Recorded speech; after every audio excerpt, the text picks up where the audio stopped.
സംഭവിച്ചത് അറിഞ്ഞ് മറ്റു സേവകന്മാർ വളരെ സങ്കടപ്പെട്ടു. അവർ ചെന്ന് നടന്നതെല്ലാം യജമാനനെ അറിയിച്ചു.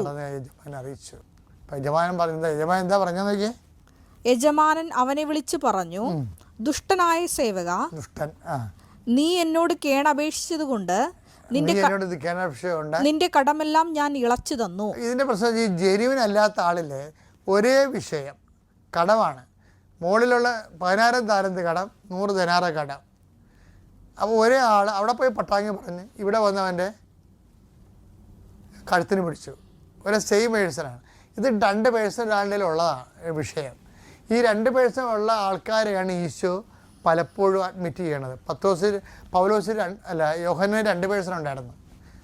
തീങ്ക് എന്തെങ്കിലും ഇറക്കി നശിപ്പിക്കാൻ വേണ്ടി ആ സമരയെ കൊല്ലാൻ പോകുന്നൊരു പേഴ്സൺ ഉണ്ടായിരുന്നു.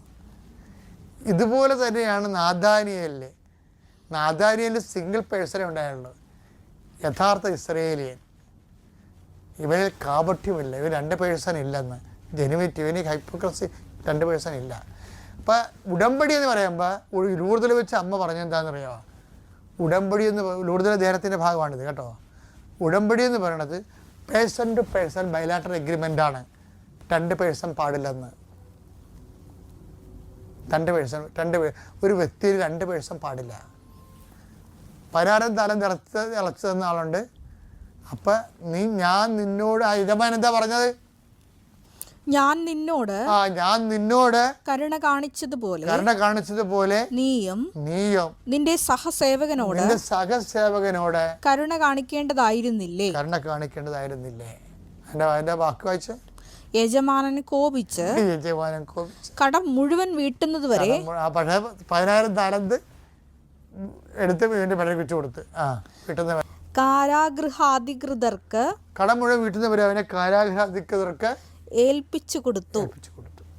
അപ്പോൾ ഈ treatment of the diabolic persons ആണ്. ഇതിനകത്ത് എന്തിൻ്റെ ഭാഗമാണിത്? അനുതപിക്കുക.